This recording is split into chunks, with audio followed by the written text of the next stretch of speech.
ನಮಸ್ಕಾರ ವೀಕ್ಷಕರೇ, ಇವತ್ತಿನ ಫಿಟ್ ಅಂಡ್ ಫೈನ್ ಕಾರ್ಯಕ್ರಮದಲ್ಲಿ ಬೊಜ್ಜಿಗೆ ವೈಜ್ಞಾನಿಕ ಪರಿಹಾರ ಏನು, ಇದಕ್ಕೆ ಹೇಗೆ ಇದನ್ನ ನಿಯಂತ್ರಿಸಬಹುದು ಅನ್ನೋದ್ರ ಬಗ್ಗೆ ತಿಳ್ಕೊಳ್ಳೋಣ. ಇದನ್ನ ತಿಳಿಸ್ಕೊಡೋಕೆ ನಮ್ಮ ಜೊತೆ ಇದ್ದಾರೆ ಪ್ಲಾಸ್ಟಿಕ್ ಮತ್ತು ಕಾಸ್ಮೆಟಿಕ್ ಸರ್ಜನ್ ಆದಂತಹ ಡಾಕ್ಟರ್ ಗಿರೀಶ್ ಎಸಿ ಅವರು ನಮ್ಮ ಜೊತೆ ಸ್ಟುಡಿಯೋನಲ್ಲಿದ್ದಾರೆ. ಗಿರೀಶ್ ಅವರೇ ನಮಸ್ಕಾರ, ಕಾರ್ಯಕ್ರಮಕ್ಕೆ ಸ್ವಾಗತ. ಗಿರೀಶ್ ಅವರೇ, ಮೊದಲಿಗೆ ನಾನು ಕೇಳ್ತೀನಿ, ಬೊಜ್ಜನ್ನ ನೀವು ಹೇಗೆ ವೈಜ್ಞಾನಿಕವಾಗಿ ಡಿಫೈನ್ ಮಾಡ್ತೀರಿ, ಹಾಗೆ ಬೊಜ್ಜಿಗೆ ಕಾರಣ ಏನು ಅಂತ?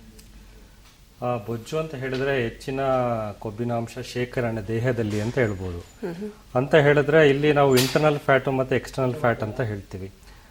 ಇದನ್ನ ಬೊಜ್ಜು ಅಂತ ನಾವು ಹೇಳಿದಾಗ ನಾವು ಎಕ್ಸ್ಟರ್ನಲ್ ಫ್ಯಾಟ್ ಬಗ್ಗೆ ಮಾತಾಡ್ತಾ ಇರ್ತೇವೆ. ಅಂತ ಹೇಳಿದ್ರೆ ಈ ಚರ್ಮದ ಕೆಳಗೆ ಮತ್ತೆ ಸ್ನಾಯುವಿನ ಮೇಲ್ಭಾಗದಲ್ಲಿ ಯಾವುದೇ ಒಂದು ದೇಹದ ಭಾಗದಲ್ಲಿ ಈ ರೀತಿ ಒಂದು ಹೆಚ್ಚಿನ ಕೊಬ್ಬಿನಾಂಶವನ್ನು ಶೇಖರಣೆ ಆಗೋದಕ್ಕೆ ನಾವು ಬೊಜ್ಜು ಅಂತ ಹೇಳಬಹುದು. ಎಕ್ಸಾಂಪಲ್ ಅಂತ ಹೇಳಿದಾಗ ನಾವು ಹೊಟ್ಟೆ ಭಾಗ ಇರ್ಬೋದು, ಅಲ್ಲಿ ಒಂದು ಚರ್ಮದ ಕೆಳಗೆ ಜಾಸ್ತಿ ಕೊಬ್ಬಿನ ಶೇಖರಣೆ ಆದಾಗ ಒಂದು ಉಬ್ಬಿರುತ್ತೆ. ಅದೇ ರೀತಿ ನಾವು ಒಂದು ಯಾವುದೇ ಒಂದು ತೊಡೆ ಭಾಗ ಇರ್ಬೋದು ಅಥವಾ ಆರ್ಮ್ಸ್ ಇರ್ಬೋದು, ಆ ರೀತಿ ಯಾವುದೇ ಒಂದು ಭಾಗದಲ್ಲಿ ಹೆಚ್ಚಿನ ಕೊಬ್ಬಿನಾಂಶ ಶೇಖರಣೆ ಆಗಿದ್ದಕ್ಕೆ ನಾವು ಬೊಜ್ಜು ಅಂತ ಹೇಳ್ತೇವೆ. ಇದನ್ನ ನಾವು ವೈಜ್ಞಾನಿಕವಾಗಿ ನಾವು ಇದು ನೋಡಿದಾಗ, ವಿಶ್ಲೇಷಿಸಿದಾಗ ಇಲ್ಲಿ ಕೊಬ್ಬಿನಾಂಶಗಳಿರ್ತದಲ್ಲ ಅಥವಾ ಕೊಬ್ಬಿನ ಫ್ಯಾಟ್ ಸೆಲ್ಸ್ ಅಂತ ಏನು ಹೇಳ್ತೀವಿ, ಅದು ಲೈಫ್ ಟೈಮಲ್ಲಿ ಒಂದು ಹ್ಯೂಮನ್ ಬೀಯಿಂಗ್ ಲೈಫ್ ಟೈಮಲ್ಲಿ ಥ್ರೂಔಟ್ ಲೈಫಲ್ಲಿ ಸೇಮ್ ಇರುತ್ತೆ ನಂಬರ್ಸ್. ಈಗ ಒಂದು ಎಕ್ಸಾಂಪಲ್ ತಗೊಂಡ್ರೆ, ಒಂದು ಬಾಡಿಯಲ್ಲಿ 1000 ಸೆಲ್ಸ್ ಇದೆ ಅಂತ ಹೇಳಿದ್ರೆ ಅದು ಕಂಪ್ಲೀಟ್ ಥ್ರೂಔಟ್ ದ ಲೈಫಲ್ಲಿ 1000 ಸೆಲ್ಸೇ ಉಳಿಯುತ್ತೆ. ಇಲ್ಲಿ ಸಂಖ್ಯೆ ಜಾಸ್ತಿ ಆಗೋದಿಲ್ಲ.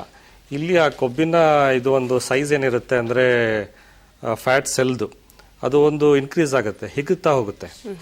ಯಾವುದೇ ಕಾರಣಗಳಿರಬಹುದು, ಅಥವಾ ಇದನ್ನ ನಾವು ಯಾವುದೇ ಒಂದು ಕಡಿಮೆ ಆಹಾರ ತಗೊಳ್ಳೋದ್ರಿಂದ ಅಥವಾ ಎಕ್ಸಸೈಸ್ ಮಾಡೋದ್ರಿಂದ ಅದನ್ನ ಹಿಗ್ಗಿಸಬಹುದು ಅಥವಾ ಕುಗ್ಗಿಸಬಹುದು.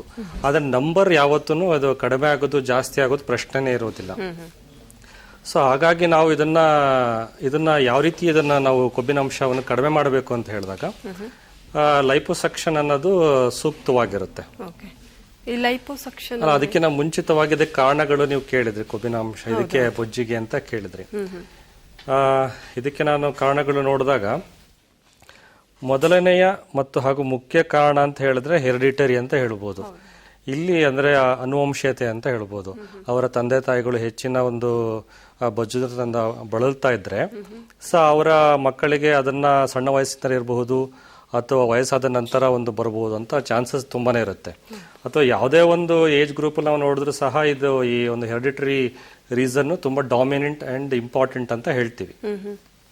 ಸೊ ಹಾಗೆ ಇನ್ನಿತರ ಕಾರಣಗಳು ನಾವು ನೋಡಿದಾಗ ಈ ಆಯಿಲ್ ಮತ್ತೆ junk foods, non veg, alcohol ಅತಿ ಹೆಚ್ಚಿನ ಒಂದು ಇದರಲ್ಲಿ ಆಹಾರ ಸೇವನೆ ಮಾಡಿದಾಗ, ಅಥವಾ ಇತ್ತೀಚಿನ life style sedentary life style ಅಂತ ಹೇಳ್ಬೋದು, ಅಂದ್ರೆ ಕೂತಲೆ ಕೆಲಸಗಳು ಮಾಡ್ತಾ ಹೋಗುವಂಥದ್ದು, ಎಕ್ಸರ್ಸೈಸ್ ಕಡಿಮೆ ಆಗಿರ್ತಕ್ಕಂಥದ್ದು ಇರ್ತದೆ.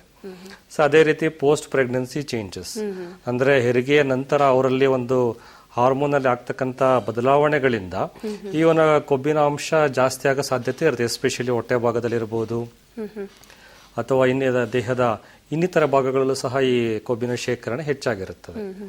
ಸೊ ಇದಕ್ಕೆಲ್ಲ ಒಂದೇ ಅದನ್ನ ಉತ್ತರ ಅಂತ ಹೇಳಿದ್ರೆ ಲೈಪೋಸಕ್ಷನ್ ಅಂತ ಹೇಳ್ಬೋದು.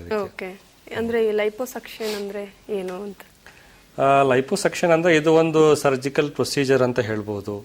ಇದು ಒಂದು ದಿವಸದ ಪ್ರಕ್ರಿಯೆ ಅಂತ ಹೇಳ್ಬೋದು. ಅಂತ ಹೇಳಿದ್ರೆ ಡೇ ಕೇರ್ ಸರ್ಜರಿ ಅಂತ ನಾವು ಹೇಳ್ತೀವಿ. ಇದನ್ನು ಒಂದು ಅನಸ್ತೀಶಿಯಾದಲ್ಲಿ ನಾವು ಮಾಡಲಾಗುತ್ತೆ. ಮೊದಲನೇದಾಗಿ ಅಂದ್ರೆ ಯಾವ ಭಾಗದಲ್ಲಿ ಅದು ಹೆಚ್ಚಿನ ಕೊಬ್ಬಿನ ಅಂಶ ಅನ್ನೋದ್ರ ಮೇಲೆ ಡಿಪೆಂಡ್ ಆಗುತ್ತೆ. ಈಗ ಹೊಟ್ಟೆ ಭಾಗ ಅಥವಾ ತೊಡೆ ಭಾಗ, ಬಟಕ್ಸ್ ಅಥವಾ ಪುಷ್ಟ ಭಾಗದಲ್ಲಿ ಇದ್ದಾಗ ಸ್ಪೈನಲ್ ಅನಸ್ತೀಶಿಯಾ ಕೊಡ್ತಾರೆ. ಸೊ ಅದೇ ರೀತಿ ಚೆಸ್ಟ್ ಅಲ್ಲಿ ಜಾಸ್ತಿ ಇದ್ರೆ ಅಥವಾ ಆರ್ಮ್ಸ್ ಅಲ್ಲಿ ಜಾಸ್ತಿ, ಫೇಸ್, ನೆಕ್ ಅಲ್ಲಿ ಜಾಸ್ತಿ ಇದ್ದಾಗ ಅಥವಾ ಅಪ್ಪರ್ ಬ್ಯಾಕ್ ಅಲ್ಲಿ ಜಾಸ್ತಿ ಇದ್ದಾಗ ಜನರಲ್ ಅನಸ್ತೀಶಿಯಾ ಕೊಡ್ತಾರೆ. ಸೊ ಯಾವುದೋ ಒಂದು ಅನಸ್ತೀಶಿಯಾದಲ್ಲಿ ನಾವು ಈ ಒಂದು ಸರ್ಜರಿಯನ್ನು ಮಾಡುತ್ತೇವೆ. ಸೊ ಅಲ್ಲಿಗೆ ಏನಾಗುತ್ತೆ ಅಂದ್ರೆ ನಾವು ಪ್ರೊಸೀಜರ್ ಮಾಡಬೇಕಾದ್ರೆ ಅವ್ರಿಗೆ ಆ ಪೇಷಂಟ್ಸ್ಗೆ ಯಾವುದೇ ತರ ಒಂದು ಪೇನ್ ಅನ್ನೋದು ಇರೋದಿಲ್ಲ ಅಂತ ಹೇಳ್ಬೋದು. ಇಲ್ಲಿ ಸಣ್ಣ ರಂಧ್ರಗಳ ಮೂಲಕ, ಅಂದ್ರೆ ಒಂದು 3mm ಅಥವಾ 4mm ಸಣ್ಣ ರಂಧ್ರಗಳ ಮೂಲಕ ಒಂದು ಇದು ದ್ರವೀಕರಿಸಿದ ಔಷಧಿ ಮಿಶ್ರಿತ ಅಂತ ಹೇಳ್ಬೋದು. ಅಂದ್ರೆ ನಾವು ಟುಮಿಸೆಂಟ್ ಫ್ಲೂಯಿಡ್ ಅಂತ ನಾವು ಹೇಳ್ತೀವಿ. ಅದನ್ನು ಮೊದಲನೇದಾಗಿ ನಾವು ಇಂಜೆಕ್ಟ್ ಮಾಡ್ತೀವಿ. ಅಂದ್ರೆ ಆ ಒಂದು ಟಿಶ್ಯೂಸ್ ಅಲ್ಲಿ ಫ್ಯಾಟ್ಸ್ ಎಲ್ಲ ಸಪರೇಟ್ ಆಗುತ್ತೆ, ಲಿಕ್ವಿಫೈ ಆಗುತ್ತೆ. ಆ ದ್ರವೀಕರಿಸಿದ ಒಂದು ಕೊಬ್ಬಿನ ಅಂಶವನ್ನು ನಾವು ಒಂದು ಸಣ್ಣ ಕೊಳವೆಗಳ ಅಂದ್ರೆ ಕ್ಯಾನುಲಾಸ್ ಅಂತ ಹೇಳ್ತೀವಿ. ಆ ಒಂದು ಸಣ್ಣ ಕೊಳವೆಗಳ ಮೂಲಕ ನಾವು ಅದನ್ನ ನಾವು ಹೊರ ತೆಗೆಯಲಾಗುತ್ತದೆ. ಅದನ್ನ ನಾವು ಚಿತ್ರಣಗಳಲ್ಲಿ ನಾವು ನೋಡಿ ಅರ್ಥ ಮಾಡ್ಕೊಳ್ಬೇಕು ಅಂದಾಗ, ಈಗ ಹೆಚ್ಚಿನ ಕೊಬ್ಬಿನ ಶೇಖರಣೆ ಇದರಲ್ಲಿ ಒಂದು ಏನು ಚರ್ಮದ ಕೆಳಗೆ ಮಾಂಸದ ಅಥವಾ ಸ್ನಾಯುವಿನ ಮೇಲ್ಗಡೆ ಇರತಕ್ಕಂಥ ಕೊಬ್ಬನ್ನು ಸಣ್ಣ ಒಂದು ಕೊಳವೆ ಮೂಲಕ ಒಂದು ತೆಗಿತಾ ಇರತಕ್ಕಂಥದ್ದು. ಈ ರೀತಿ ಒಂದು ಸ್ಮಾಲ್ ಇನ್ಸ್ಟ್ರೂಮೆಂಟ್ಸ್, 5 ಇನ್ಸ್ಟ್ರೂಮೆಂಟ್ಸ್ ಅನ್ನ ಇರ್ತದೆ. ಸೊ ಆ ಕೊಬ್ಬಿನ ಅಂಶವನ್ನು ತೆಗಿತಾ ಇರೋದು, ಆ ಒಂದು ಲಿಕ್ವಿಫೈಡ್ ಫ್ಯಾಟ್ ಈ ರೀತಿ ಒಂದು ಕಾಣಿಸುತ್ತೆ. ಅದು ಹೊರ ತೆಗೆದಾಗ ಈ ಒಂದು ಲಿಕ್ವಿಫೈಡ್ ಫಾರ್ಮ್ ಅಲ್ಲಿ ಇರುತ್ತೆ. ಆಮೇಲೆ ಇಂಪಾರ್ಟೆಂಟ್ ಏನಂದ್ರೆ ಇಲ್ಲಿ ಇವರಿಗೆ ಆನ್ ಟೇಬಲ್ ರಿಸಲ್ಟ್ಸ್ ಇರುತ್ತೆ. ಯಾವುದೇ ಒಂದು ಭಾಗವನ್ನು ನಾವು ಅದನ್ನ ಲೈಪೋಸೆಕ್ಷನ್ ಮಾಡಿದಾಗ ಆನ್ ಟೇಬಲ್ ರಿಸಲ್ಟ್ಸ್ ಅಂದ್ರೆ ಆ ಒಂದು ಶೇಪ್ ಏನ್ ಚೇಂಜಸ್ ಆಗಿರುತ್ತೆ, ಫ್ಲಾಟ್ ಆಗಿರಬಹುದು ಅಥವಾ ಶೇಪ್ ಕರ್ವ್ಸ್ ಇರಬಹುದು, ಅದೆಲ್ಲ ಆನ್ ಟೇಬಲ್ಲೇ ಒಂದು ಗೊತ್ತಾಗ್ತಕ್ಕಂಥದ್ದು ಇರ್ತದೆ. ಇಲ್ಲಿ ನಾವು ಫ್ಯಾಟ್ ನಾವು ಎಷ್ಟು ತೆಗೆದಿರ್ತೀವಿ ಅನ್ನೋದನ್ನ ನಾವು ಅವರಿಗೆ ತೋರಿಸಲಾಗುತ್ತೆ. ಮೊದಲನೇದಾಗಿ ಒಂದು ಅಂದಾಜು ಮಾಡಲಾಗಿರುತ್ತೆ ಎಷ್ಟು ಕೊಬ್ಬಿನಾಂಶ ಬರುತ್ತೆ ಅನ್ನೋದನ್ನ, ಅದನ್ನ ಅವರಿಗೆ ತಿಳಿಸಿರ್ತೀವಿ. ನಂತರ ಅಷ್ಟು ಕೊಬ್ಬನ್ನು ನಾವು ತೆಗೆದು ತೋರಿಸಲಾಗುತ್ತೆ. ಸೊ ಅಲ್ಲಿಗೆ ಆನ್ ಟೇಬಲ್ ರಿಸಲ್ಟ್ಸ್ ಅಂತ ಹೇಳಬಹುದು. ಇಲ್ಲಿ ಯಾವುದೇ ವೇಟಿಂಗ್ ಪೀರಿಯಡ್ ಅಥವಾ ಒಂದು ಕೋರ್ಸ್ ಆಫ್ ಒಂದು ಟ್ರೀಟ್ಮೆಂಟ್ ಅಂತ ಇಲ್ಲ. ಇಲ್ಲಿ ಇದು ಒಂದು ದಿವಸದ ಪ್ರಕ್ರಿಯೆ ಅಂತ ಹೇಳ್ಬೋದು. ಸೊ ಅದೇ ದಿವಸ ಇಲ್ಲಿ ಪೇಷಂಟ್ಸ್ಗಳು ಡಿಸ್ಚಾರ್ಜ್ ಆಗ್ತಾರೆ ಸೇಮ್ ಡೇ. ಅಷ್ಟೊಂದು ಡಿಸ್ಕಂಫರ್ಟ್ ಇರಲ್ಲ, ಪೇನ್ ಅಂತ ಏನು ಜಾಸ್ತಿ ಇರೋದಿಲ್ಲ ಅಂತ ಹೇಳ್ಬೋದು. ಸೊ ನೆಕ್ಸ್ಟ್ ಸ್ವಲ್ಪ ಇಂಪಾರ್ಟೆಂಟ್ ಏನಂದ್ರೆ ಈ ಪ್ರೆಷರ್ ಗಾರ್ಮೆಂಟ್ಸ್. ಇಲ್ಲಿ ನೀವು ನೋಡೋ ತರ ಒಂದು ಫೀಮೇಲ್ಸ್ಗಾಗ್ಲಿ ಮೇಲ್ಸ್ಗಾಗ್ಲಿ ಒಂದು ಪ್ರೆಷರ್ ಗಾರ್ಮೆಂಟ್ಸ್ ಅನ್ನ ನಾವು ಅಡ್ವೈಸ್ ಮಾಡ್ತೇವೆ. ಅದನ್ನ ಅವರು ಒಂದು 6 ವೀಕ್ಸ್ ಅನ್ನ ಅವ್ರು ಹಾಕೊಂಡ್ರೆ ಸಾಕು. ಸಮ್ಟೈಮ್ಸ್ 3 ವೀಕ್ಸ್ ಇರುತ್ತೆ, ಸಮ್ಟೈಮ್ಸ್ 1 ಮಂತ್ ಇರುತ್ತೆ. ಈ ರೀತಿ variation depending upon the severity, ಎಷ್ಟು ಮೇಲೆ ಜಾಸ್ತಿ ಇರುತ್ತೆ ಮೇಲೆ ಡಿಪೆಂಡ್ ಆಗುತ್ತೆ. ಸೊ ಇದನ್ನ ಒಂದು ಏನಂತ ಸ್ವೆಲ್ಲಿಂಗ್ ನ ಕಡಿಮೆ ಮಾಡುತ್ತೆ, ಮತ್ತೆ ಅವರಿಗೆ ನಾರ್ಮಲ್ ಶೇಪ್ ಕೊಡ್ಲಿಕ್ಕೆ ಹೆಲ್ಪ್ ಮಾಡುತ್ತೆ. ಓಕೆ, ಕಾರ್ಯಕ್ರಮವನ್ನು ಮುಂದುವರಿಸೋಣ. ಓಕೆ ವೀಕ್ಷಕರೇ, ಫಿಟ್ ಅಂಡ್ ಫೈನ್ ಕಾರ್ಯಕ್ರಮದಲ್ಲಿ ಈಗ ಒಂದು ಸ್ಮಾಲ್ ಬ್ರೇಕ್.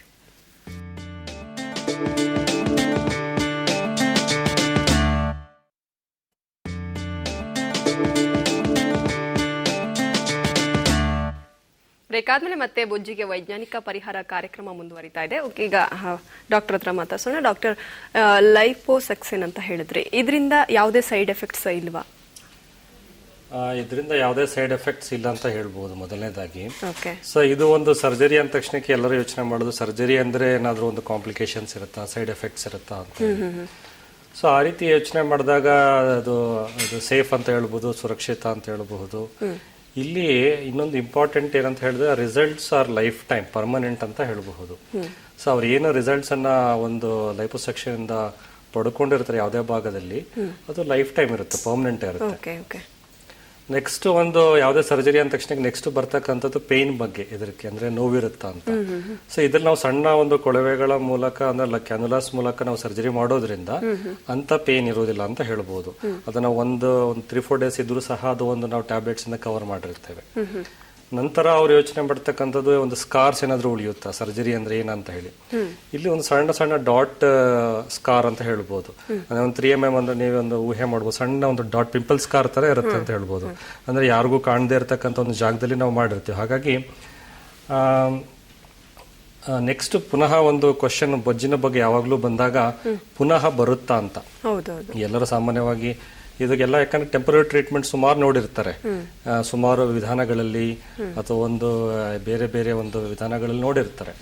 ಸೊ ಅಲ್ಲಿ ಮತ್ತೆ ಈವನ್ ಎಕ್ಸರ್ಸೈಸ್ ಮಾಡೋದು ಸಹ ಟೆಂಪರರಿ ಇವೆಲ್ಲ ಇರೋದ್ರಿಂದ ಅವ್ರಿಗೊಂದು ಸ್ವಲ್ಪ ಒಂದು ಡೌಟ್ಸ್ ಇರುತ್ತೆ, ಟೆಂಪರರಿ ಇರುತ್ತಾ, ಮತ್ತೆ ಪುನಃ ಬರುತ್ತಾ, ನಾವು ಹೆಚ್ಚಿಗೆ ಊಟ ಮಾಡಿದ್ರೆ ಪುನಃ ಬರುತ್ತಾ ಹಾಗೆ ಅಂತ. ಸೊ ನಾನು ಏನ್ ಹೇಳಲಿಕ್ಕೆ ಇಷ್ಟಪಡ್ತೀನಿ ಅಂದ್ರೆ, ಆ ರೀತಿ ಬರ್ಲಿಕ್ಕೆ ಸಾಧ್ಯ ಇಲ್ಲ. ಯಾಕಂದ್ರೆ ಆ ಒಂದು ರೀಜನ್ ಇಂದ ಒಂದು ಫಾರ್ ಎಕ್ಸಾಂಪಲ್ 500 ಸೆಲ್ಸ್ ಇದ್ರೆ ಅಬ್ಡಮ್ನಲ್ಲಿ ಒಂದು 450 ಸೆಲ್ಸ್ ನಾವು ತೆಗೆದು ಬಿಟ್ರೆ ಅಲ್ಲಿ ಉಳಿತಕ್ಕಂಥದ್ದು ಓನ್ಲಿ 50 ಸೆಲ್ಸ್. ಸೊ ಹಾಗಾಗಿ ಆ ಓನ್ಲಿ 50 ಸೆಲ್ಸ್ ಹಿಗ್ಲಿಕ್ಕೆ ಸಾಧ್ಯ. ಸೊ ಆ ಒಂದು ನಂಬರ್ ಆಫ್ ಸೆಲ್ಸ್ ನೇ ಪರ್ಮನೆಂಟ್ ಆಗಿ ನಾವು ಆ ಭಾಗದಿಂದ ತೆಗೆಯೋದ್ರಿಂದ ಸೊ ಅವ್ರಿಗೆ ಯಾವುದೇ ಕಾರಣಕ್ಕೂ ಆ ಒಂದು ಜಾಗದಲ್ಲಿ ಬೊಜ್ಜು ಬೆಳಿಲಿಕ್ಕೆ ಅಥವಾ ಪುನಃ ಬರಲಿಕ್ಕೆ ಸಾಧ್ಯವಿರುವುದಿಲ್ಲ.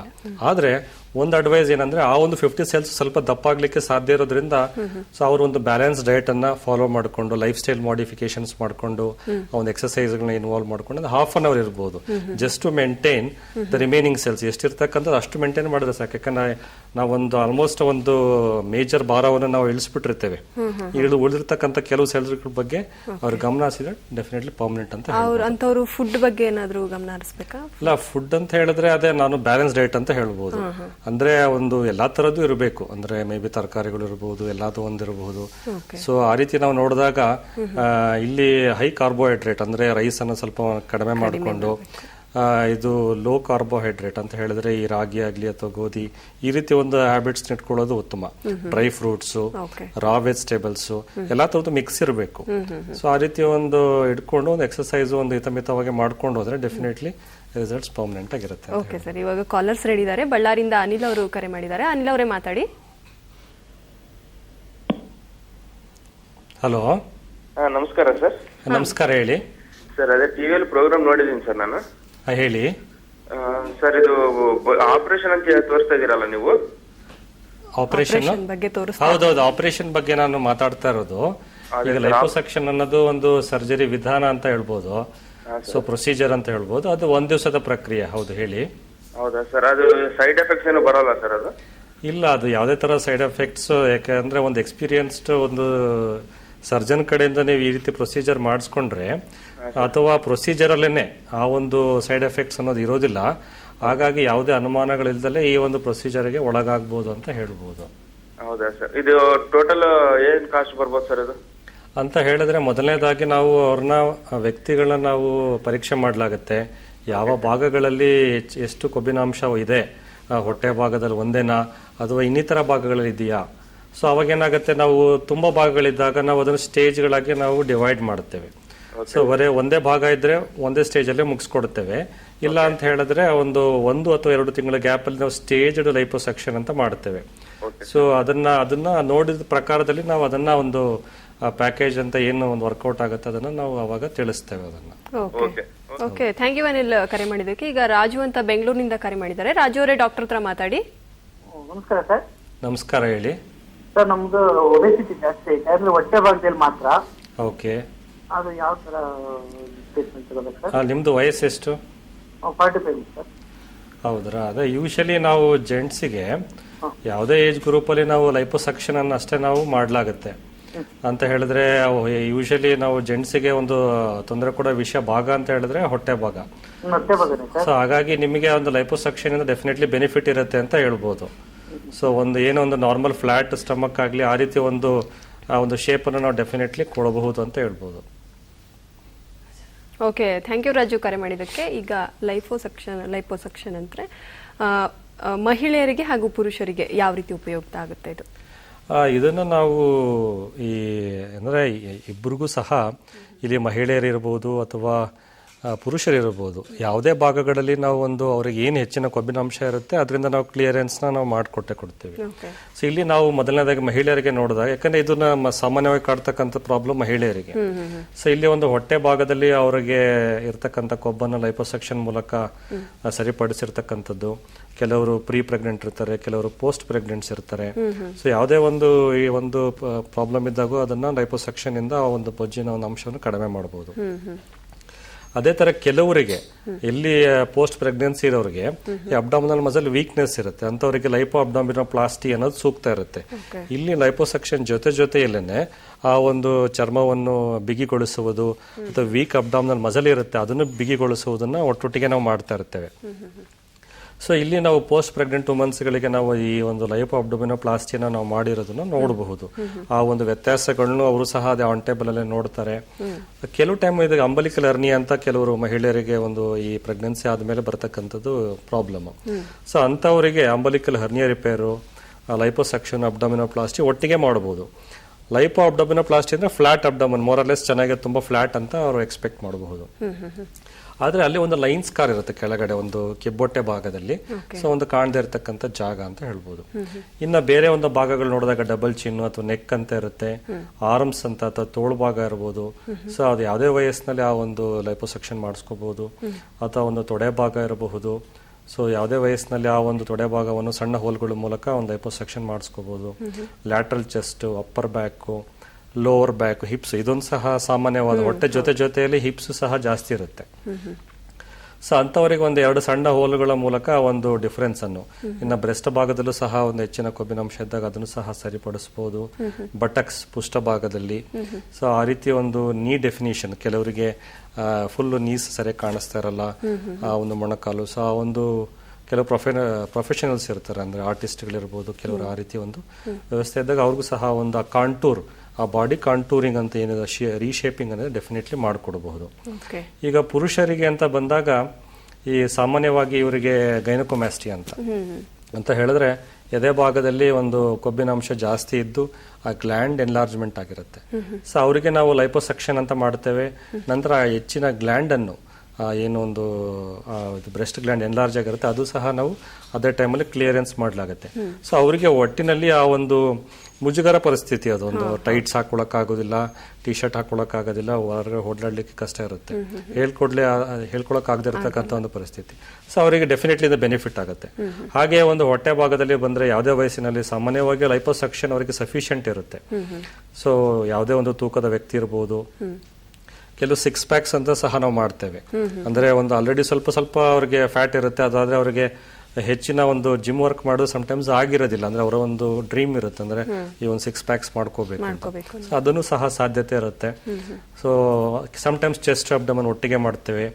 ಲೈಪೋಮಾ ಅಂತ ಸಣ್ಣ ಒಂದು ಕೊಬ್ಬಿನಾಂಶ ಗಂಟುಗಳಿರುತ್ತೆ, ಅದನ್ನು ಸಹ ಎಕ್ಸಸೈಸ್ ಮಾಡಬಹುದು ಪುರುಷರಿಗೆ. ಮತ್ತೆ ಪುಷ್ಟ ಭಾಗದಲ್ಲಿ ಕಡಿಮೆ ಅವರಿಗೆ ಸಾಮಾನ್ಯವಾಗಿ, ಬಟ್ ಅಂತ ಸಂದರ್ಭದಲ್ಲೂ ಅಥವಾ ತೊಡೆ ಭಾಗ ಕಡಿಮೆ ಇರುತ್ತೆ, ಅಂತ ಸಂದರ್ಭದಲ್ಲೂ ನಾವು ಕ್ಲಿಯರ್ ಮಾಡಬಹುದು. ಸಮಟೈಮ್ಸ್ ಅಬ್ಡಾಮಿನೋಪ್ಲಾಸ್ಟಿ ಅಂತ ಸ್ವಲ್ಪ ಟೈಟ್ನೆಸ್ ಬೇಕು, ಫ್ಲಾಟ್ನೆಸ್ ಬೇಕು ಅಂದವರಿಗೆ ಆ ಒಂದು ಅಬ್ಡಾಮಿನೋಪ್ಲಾಸ್ಟಿ ಅಂತ ಪ್ರೊಸೀಜರ್ ಸಹ ನಾವು ಮಾಡಬಹುದು ಅವ್ರಿಗೆ.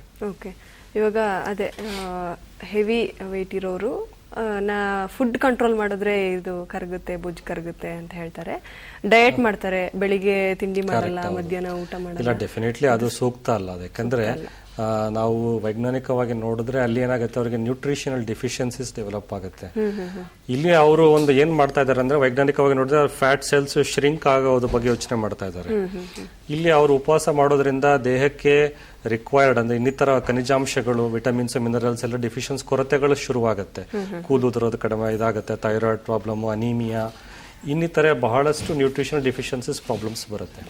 ಸೊ ಆ ರೀತಿ ಅವರು ಉಪವಾಸ ಮಾಡೋದು ಸರಿಯಲ್ಲ ಅಂತ ಡೆಫಿನೆಟ್ಲಿ ಹೇಳ್ಬೋದು ನಾನು.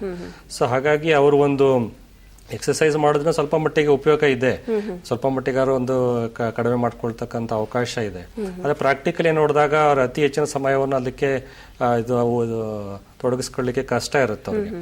ಸೊ ಹಾಗಾಗಿ ಲೈಪೋಸಕ್ಷನ್ ಮಾಡಿದ ನಂತರ ಹಿತಮಿತವಾದ ಆಹಾರ ಜೊತೆಯಲ್ಲಿ ಎಕ್ಸರ್ಸೈಸ್ ಮಾಡ್ಕೊಳ್ಳೋದ್ರಿಂದ ಓವರ್ ಆಲ್ ಬೆನಿಫಿಟ್ ಇರುತ್ತೆ ಅಂತ ಹೇಳ್ಬೋದು. ಓಕೆ, ಈಗ ಬ್ಯಾರಿಯಾಟ್ರಿಕ್ ಸರ್ಜರಿ ಅಂತಂದ್ರೆ ಏನು, ಅದರ ನಂತರದ ಕಾಸ್ಮೆಟಿಕ್ ಸರ್ಜರಿ? ಹೌದು, ಬೆರಿಯಾಟ್ರಿಕ್ ಸರ್ಜರಿ ಒಬೆಸಿಟಿ ಅಂತ ಬಂದಾಗ ಸಾಮಾನ್ಯವಾಗಿ ಒಂದು ಸರ್ಜರಿಗಳು ಮೆನ್ಷನ್ ಬರುತ್ತೆ. ಅಂದ್ರೆ ಲೈಪೋಸಕ್ಷನ್ ಅಂತ ಒಂದು ಕಡೆ, ಇನ್ನೊಂದು ಕಡೆ ಬೆರಿಯಾಟ್ರಿಕ್ ಸರ್ಜರಿ ಅಂತ. ಬೆರಿಯಾಟ್ರಿಕ್ ಸರ್ಜರಿ ಅಂದ್ರೆ ಮೇನ್ಲಿ ಒಂದು ಅನ್ನನಾಳವನ್ನ, ಹೊಟ್ಟೆ ಭಾಗವನ್ನು ಇದು ಚಿಕ್ಕದಾಗಿ ಮಾಡ್ತಕ್ಕಂಥದ್ದು. ಅವಾಗ ಏನಾಗುತ್ತೆ, ಅವ್ರಿಗೆ ಊಟ ಜಾಸ್ತಿ ತಗೊಳಕ್ಕಾಗೋದಿಲ್ಲ. ಸೊ ಅವಾಗ ಅವರಿಗೆ ಒಂದು ವೇಟ್ ಲಾಸ್ ಆಗೋದು, ಈ ಎಲ್ಲ ಒಂದು ಬೆನಿಫಿಟ್ ಇರುತ್ತೆ. ಆದರೆ ಆ ಒಂದು ಬೆರಿಯಾಟ್ರಿಕ್ ಸರ್ಜರಿ ಕೆಲವೊಂದು ಸೂಕ್ತ ಒಂದು ಇಂಡಿಕೇಶನ್ಸ್ ಅಂತ ಇರುತ್ತೆ, ಯಾವಾಗ ಮಾಡಿಸ್ಬೇಕು ಅಂತ. ಬಾಡಿ ಮಾಸ್ ಇಂಡೆಕ್ಸ್ ಅಂತ ನಾವು ಹೇಳ್ತೀವಿ, ಅಂದ್ರೆ 40ಕ್ಕಿಂತ ಜಾಸ್ತಿ ಇದ್ದು ಅವರು ಜೊತೆಯಲ್ಲಿ uncontrolled diabetes, uncontrolled hypertension, ಸಕ್ಕರೆ ರೋಗ ಅಥವಾ ಈ BP ಕಾಯಿಲೆ ಜಾಸ್ತಿ ಇದ್ದಾಗ ಅವರಿಗೆ ಈ ಒಂದು ಬೆರಿಯಾಟ್ರಿಕ್ ಸರ್ಜರಿ ಸೂಕ್ತ ಇರುತ್ತೆ. ಆದ್ರೆ ಈ ಒಂದು ತೂಕ ಕಳೆದುಕೊಳ್ಳುವ ಉತ್ಸಾಹದಲ್ಲಿ ಅದೇ ಒಂದು ಏಮ್ ಇಟ್ಕೊಂಡು ಇದನ್ನ ಮಾಡಿಸ್ಕೊಳ್ಳೋದು ಸೂಕ್ತ ಅಲ್ಲ ಅಂತ ಹೇಳ್ಬೋದು. ಯಾಕೆಂದ್ರೆ ಅದು ತೂಕ ಕಳಿಬೇಕಾದಾಗ ತುಂಬಾನೇ ಖುಷಿಯಾಗಿರ್ತಾರೆ, ಅದಾದ ನಂತರ ಅದಾಗಿರ್ತಕ್ಕಂಥ ಅವರ ಜೀವನ ಪರ್ಯಂತ ಏನು ಇದು ಡಿಫಿಷಿಯನ್ಸೀಸ್, ನ್ಯೂಟ್ರಿಷನಲ್ ಡಿಫಿಷಿಯನ್ಸೀಸ್ ಇರುತ್ತೆ, ಮೆಟಬಾಲಿಕ್ ಡಿಅರೇಂಜ್ಮೆಂಟ್ಸ್ ಅಂತ ಹೇಳ್ತೀವಿ, ಆಮೇಲೆ ಮಸಲ್ ವೀಕ್ನೆಸ್ಸು, ತುಂಬಾ ಒಂದು ಸುಸ್ತಾಗ್ತಕ್ಕಂಥ ಒಂದು ಓನ್ಲಿ ಟ್ಯಾಬ್ಲೆಟ್ಸ್ ಮೇಲೆ ಅವರು ಎಲ್ಲ ಲೈಫ್ ಟೈಮ್ ಅದನ್ನ ಡಿಪೆಂಡ್ ಆಗಿರ್ತಕ್ಕಂಥದ್ದು, ಮಲ್ಟಿವಿಟಮಿನ್ಸ್, ಟ್ಯಾಬ್ಲೆಟ್ಸ್ಗಳು, ಕ್ಯಾಲ್ಸಿಯಮ್ಮು, ಹಾರ್ಮೋನ್ಸು, ಈ ರೀತಿ ಎಲ್ಲ ಒಂದು ಪ್ರಾಬ್ಲಮ್ಗಳನ್ನೆಲ್ಲ ಅವ್ರಿಗೆ ಬರ್ತಾ ಹೋಗುತ್ತೆ. ಸೊ ಹಾಗಾಗಿ ಅಂತ ಸಂದರ್ಭದಲ್ಲಿ ಮೊದಲನೇದಾಗಿ ಅವರು ಯಾವ ಒಂದು ಸರ್ಜರಿಗೆ ಸೂಕ್ತ ಅನ್ನೋದು ಮೊದಲನೇದಾಗಿ ಅವರು ತಿಳಿದುಕೊಂಡು ಅದರ ಒಂದು ಸರ್ಜರಿಗೆ ಒಳಗಾಗೋದು ಬೆಟರ್ ಅಂತ. ಸೊ ಓವರ್ ಆಲ್ ನಾವು ನೋಡಿದಾಗ ನಾವು ಈವನ್ ಅಂತ ಒಂದು ಹೆಚ್ಚಿನ ಕೊಬ್ಬಿನಾಂಶ ಇರೋ ವ್ಯಕ್ತಿಗಳಿಗೆ ನಾವು ಸ್ಟೇಜ್ಡ್ ಲೈಪೋಸಕ್ಷನ್ ಮೂಲಕ ಸಹ ಅವರಿಗೆ ಆಕಾರವನ್ನು ಬಾಡಿ ಕಾಂಟೂರಿಂಗ್ ಮಾಡೋ ಜೊತೆಯಲ್ಲಿ ಅವರಿಗೆ ಒಂದು ತೂಕವನ್ನು ಕಳೆದುಕೊಳ್ತಾರೆ, ಮತ್ತೆ ಕೊಬ್ಬಿನಾಂಶವನ್ನು ಸಹ ಕಳೆದುಕೊಳ್ತಾರೆ. ಇದರಿಂದ ಈ ಆರೋಗ್ಯದ ಒಂದು ಸಮಸ್ಯೆಗಳು ಪರಿಹಾರ ಆಗ್ತದೆ. ಅಂದ್ರೆ ಲೈಕ್ ಈವನ್ ಡಯಾಬಿಟಿಸ್ ಇರ್ಬೋದು, BP ಇರ್ಬೋದು, ಇಲ್ಲಿ ಏನಾಗುತ್ತೆ ಫ್ಯಾಟ್ ಸೆಲ್ಸ್ ಈ ಇನ್ಸುಲಿನ್ ಹಾರ್ಮೋನ್ ಜಾಸ್ತಿ ತಗೊಳುತ್ತೆ. ಸೊ ಅವಾಗ ಎಲ್ಲಿ ಫ್ಯಾಟ್ ಕೊಬ್ಬಿನಾಂಶ ಕಡಿಮೆ ಆದಾಗ ಅದು ಬಾಡಿ ಶುಗರ್ ಕಂಟ್ರೋಲ್ಗೆ ಶಿಫ್ಟ್ ಆಗುತ್ತೆ. ಸೊ ಅವಾಗ ಅದು ಶುಗರ್ ಸಹ ಕಂಟ್ರೋಲ್ ಆಗುತ್ತೆ. ಹೀಗೆ ಹೆಲ್ತ್ ಬೆನಿಫಿಟ್ಸ್ ತುಂಬಾ ಇರುತ್ತೆ ಅಂತ ಹೇಳ್ಬೋದು. Okay thank you doctor. ಇಲ್ಲಿವರೆಗೂ ಬಂದು ಬೊಜ್ಜಿಗೆ ಏನು ಕಾರಣ, ಅದನ್ನು ಹೇಗೆ ನಿಯಂತ್ರಿಸಬೇಕು ಅನ್ನೋದ್ರ ಬಗ್ಗೆ ಸಾಕಷ್ಟು ಮಾಹಿತಿಯನ್ನು ತಿಳಿಸ್ಕೊಟ್ರೆ. Thank you very much. Okay ವೀಕ್ಷಕರೇ, ಬೊಜ್ಜಿಗೆ ವೈಜ್ಞಾನಿಕ ಪರಿಹಾರ ಹೇಗೆ ಕಂಡ್ಕೋಬೇಕು ಅನ್ನೋದ್ರ ಬಗ್ಗೆ ತಿಳ್ಕೊಂಡಿದ್ದೀರಿ ಅಂತ ಅನ್ಕೋತಾ ಇವತ್ತಿನ ಕಾರ್ಯಕ್ರಮವನ್ನು ಮುಗಿಸ್ತಾ ಇದ್ದೀನಿ. ನಮಸ್ಕಾರ.